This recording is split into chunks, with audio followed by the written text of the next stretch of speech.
आखिर गंगा ने क्यों अपने 7 पुत्रों को नदी में बहा दिया था? और जब 8वें पुत्र का जन्म हुआ तो आखिर वो कैसे महाभारत के सबसे बड़े योद्धा भीष्म पितामह कहलाए? आप देख रहे हैं मिस्टीरियस हिंदू। तो चलिए अब करते हैं ज्ञान की बात। वीडियो में आगे बढ़ने से पहले हमारे चैनल को सब्सक्राइब अवश्य करें और बेल आइकन जरूर दबाएं। दोस्तों, क्या आप जानते हैं गंगोत्री के गर्भ से निकलने वाली मां गंगा के 7 पुत्र हुए थे जिन्हें उन्होंने नदी में बहा दिया था।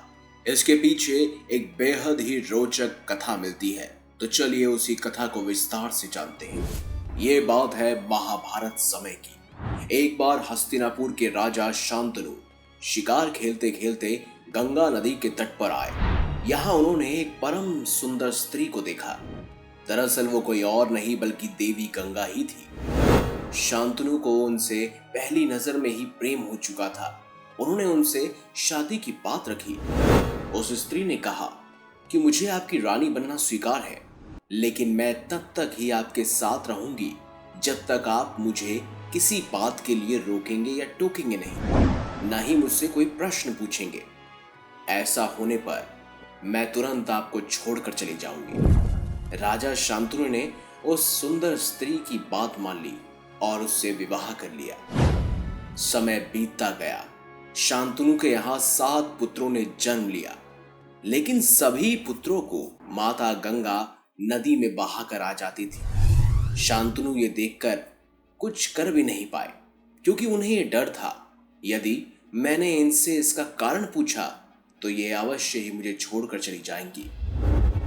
एक एक कर कर गंगा माँ ने सभी 7 पुत्र जिन्होंने जन्म लिया था उन सभी को नदी में बहा दिया। 8वां पुत्र होने पर जब गंगा माँ उन्हें गंगा नदी में बहाने ले जा रही थी, तभी शांतनु ने उन्हें रोक लिया और पूछा कि आप ऐसा क्यों कर रही हैं? तभी गंगा ने बताया, जिन पुत्रों को मैंने नदी में डाला था वो सभी वसु थे, जिन्हें वशिष्ठ ऋषि ने श्राप दिया था। उन्हें मुक्त करने के लिए ही मैंने उन्हें नदी में प्रवाहित किया। आपने शर्त न मानते हुए मुझे रोका है, इसीलिए अब मैं जा रही। ऐसा कहकर गंगा शांतनु के 8वें पुत्र को लेकर अपने साथ चली गई। वहीं दोस्तों, महाभारत के आदि पर्व के अनुसार एक बार गौ आदि वसुओं ने ऋषि वशिष्ठ की गाय नंदिनी का हरण कर लिया था। क्रोधित होकर महर्षि वशिष्ठ ने उन्हें मनुष्य योनि में जन्म लेने का श्राप दिया था। वहीं जब उन्होंने क्षमा मांगी तब ऋषि ने कहा कि तुम सभी वसुओं को ही शीघ्र मनुष्य योनि से मुक्ति मिल जाएगी, लेकिन इस धौ नामक वसु को बहुत दिनों तक पृथ्वी लोक में रहना पड़ेगा।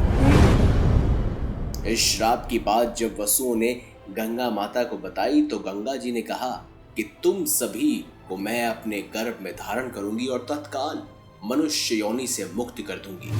और माता गंगा ने ऐसा ही किया। वहीं वशिष्ठ ऋषि के श्राप के कारण धौ नामक वसु ने भीष्म पितामह के रूप में जन्म लिया, जिनका नाम था देवव्रत, जिन्हें बाद में भीषण प्रतिज्ञा लेने के कारण ही उनके पिता शांतनु ने उनका नाम दिया भीष्म। और भीष्म पितामह के बारे में कौन नहीं जानता। तो दोस्तों, क्या इससे पहले कभी आप इस बारे में जानते थे? अगर हाँ तो कमेंट बॉक्स में जरूर बताइए। अगर नहीं तो आपको ये जानकारी कैसी लगी हमें जरूर बताएं। वीडियो अगर आपको अच्छी लगी है तो लाइक करें, हमारे चैनल को सब्सक्राइब करें और ज्यादा से ज्यादा शेयर भी कीजिए। मिलेंगे अगली बार एक नई खास वीडियो के साथ। तब तक के लिए देखते रहिए संपूर्ण ज्ञान का केंद्र बिंदु मिस्टीरियस हिंदू।